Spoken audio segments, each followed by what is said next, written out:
Buen día, mi nombre es Rafael Carreño y vamos a hablar hoy de lo que serían las fases de la planificación de un proyecto. Primeramente, cabe destacar que se nos dio una clase al respecto con 3 fases iniciales, pero según la investigación que yo realicé, lo quiero aumentar a 5, ya que se pueden desglosar 2 de ellas, se pueden desglosar en unas subfases. Entonces, iniciamos primero con la fase primera, que es la fase de planificación. Dentro de esta planificación vienen 2 subfases. La fase donde se inicia la idea y la fase donde se planifica dicha idea. En el inicio de la idea es lo más importante, porque es donde viene la lluvia de ideas. ¿Qué problema tenemos? ¿Qué vamos a hacer con este problema? ¿Cómo lo podemos solucionar? Entonces aquí se hacen 3 cosas muy importantes. Primeramente, se plantea el problema. Este problema, como ya se dijo, es como tal lo que está pasando hoy en día, ya sea en el mercado o en la sociedad que queremos arreglar. ¿Con qué equipo vamos a contar? Que es el equipo como tal que nos va a estar apoyando en todo este proyecto y el equipo con el cual vamos posteriormente se puede aumentar el número de personas. Y por último, el presupuesto. Esta última parte es una parte importante, porque esta última parte no solo se refiere al dinero, se refiere también al tiempo. Porque si tenemos un dinero el cual vamos a destinar ya sea a pagar a desarrolladores, a pagar a empleados extras, pagar secundarios también, podemos utilizar lo que serían contrataciones de otras empresas, pero todo esto está utilizado en un tiempo. ¿Cuánto presupuesto de tiempo tengo? Por ejemplo, yo tengo un problema. Tengo una represa que está a punto de dejar de funcionar en X ciudad que funciona con energía de corrientes de agua. Si esa represa está a punto de dejar de funcionar en 2 años, mi presupuesto de tiempo es precisamente 2 años o un poco menos, para evitar que cese el funcionamiento del sistema eléctrico de toda esa región. A eso me refiero con esto. Ahora, algo muy importante que no se menciona en muchos papeles de investigación es que esto va a variar si es un proyecto de un equipo pequeño o de una organización, porque muchas veces organizaciones grandes tienen proyectos aparte y el tiempo se va a dividir en actividades diarias y en este proyecto. Entonces por eso hay que definir muy bien también el equipo, porque muchas veces este equipo va a tener 2 jefes, jefes de proyecto y jefe de actividades diarias. Una vez mencionado esto, que es como tal el inicio de la idea, se pasa a planificación. Ya con la planificación lo tenemos un poco más claro, que es el cómo lo vamos a hacer, el qué vamos a hacer, el por qué vamos a hacerlo y si es necesario, el cómo del cómo. Cómo yo voy a desarrollar la tecnología necesaria para desarrollar la solución a mi problema, que es algo que también muchas veces no se menciona. Ahora, ya aquí, una vez que definimos todo, que definimos el qué tenemos que hacer, que es básicamente la solución al problema que tenemos, el cómo tenemos que hacerlo, que es qué metodología vamos a utilizar, por ejemplo, si es un problema, si es algo de programación, qué framework vamos a utilizar, qué entorno, qué problema tenemos que solucionar también con el qué, y el cómo del cómo. Este cómo del cómo, del cual estamos hablando acá, tiene que ver cuando tiene que ser más que todo proyectos de desarrollar tecnologías nuevas.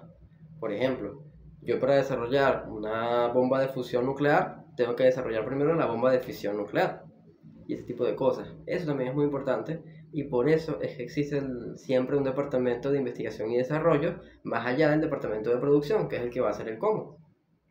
Y bueno, por último tenemos algo muy importante que es el por qué. ¿Por qué yo estoy haciendo esto? Que es volviendo al qué. Y esto es importante. ¿Por qué yo estoy haciendo esto? Por un problema.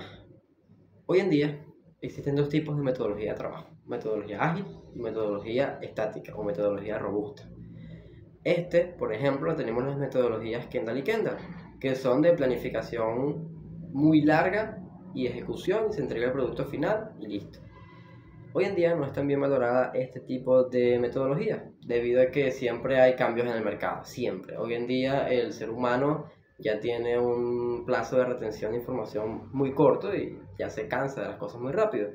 Por lo tanto, han surgido el auge de las metodologías ágiles, como pueden ser la metodología Scrum, Kanban, etc. ¿A qué quiero llegar con esto? A una frase muy importante que es parte del porqué, que es enamorarse del problema. Yo me estoy enamorando de un por qué yo estoy trabajando. No te puedes enamorar de lo que estás haciendo, no te puedes enamorar de la solución, porque hoy en día va a cambiar, ya sea que cambie el mercado, que cambien las ideas o que cambie el mercadeo. Siempre. Entonces, por eso es importante que en el por qué te enamores del problema. ¿Por qué lo estás haciendo? Porque tienes este problema. no que te enamores de cómo lo vas a hacer. Una vez que ya se termina de planificar todo, pasa a la fase de programación y a la fase de ejecución, que esa sería la fase 2, que dividía en estas dos subfases, programación y ejecución. La fase de programación suele ser hecha por los directores y por la gente del mercadeo, donde se tiene una timeline con todas las tareas por hacer. Esta timeline se llama diagrama de Gantt, pero también se puede realizar en un calendario, en una misma vista de línea de tiempo, o incluso se puede hacer en una tabla, como sería una hoja de Excel. Esta programación es donde se tiene que cumplir con los contratos, cumplir con los plazos de inversionistas, cumplir con el mercado. Por ejemplo, si yo tengo alguna competición que va a salir un poco antes, si yo tengo un producto similar que ya está anunciado para noviembre, aparte de la fase 1, presupuesto, yo tengo hasta noviembre, se tiene que planificar todas las tareas en este cronograma hasta octubre o noviembre, de tal manera que se pueda lanzar el producto, o por lo menos lo que se llama MVP, que es el mínimo producto viable, o el mínimo producto deseable, dependiendo de en qué fase se encuentra el desarrollo. Y aquí viene el desarrollo, donde se empiezan, en este caso, a aplicar dichas metodologías que ya se definieron en la planificación y se empiezan a planificar dichas herramientas, se empiezan a utilizar dichas herramientas.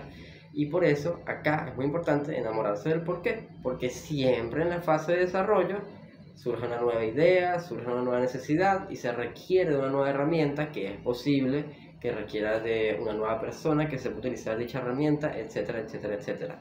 Por ejemplo, en el área de la programación siempre va a surgir una nueva herramienta, siempre va a surgir un nuevo framework, siempre va a surgir una nueva dependencia que vamos a tener que aprender a utilizar y es el día a día.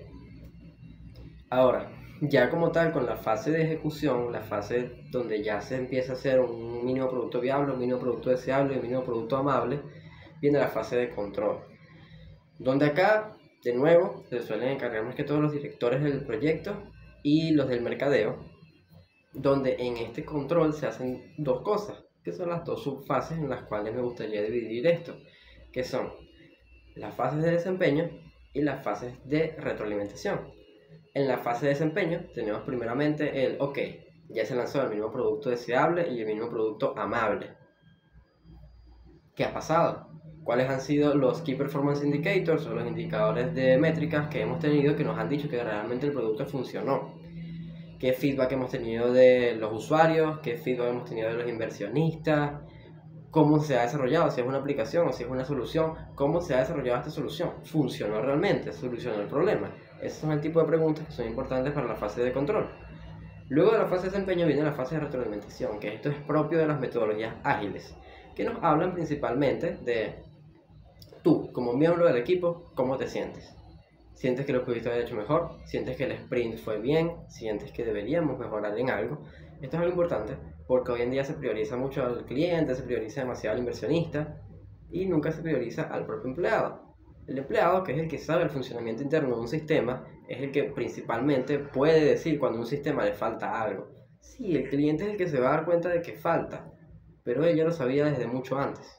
Entonces siempre hay que escuchar en este caso al empleado y por eso la fase de retroalimentación interna es muy importante. Y ahí se inicia de nuevo el bucle del proyecto. Ya no es para sacar el mínimo producto amable de la 1.0, sino esta es la 2.0, la mejor versión. Luego con la 3.0 y luego eventualmente así se va escalando el proyecto hasta que ya si es dentro de una organización pueda ser una organización aparte. Y bueno, esto ha sido todo lo que aprendí con respecto a las planificaciones de sistemas. Y bueno, cualquier cosa lo pueden dejar en los comentarios.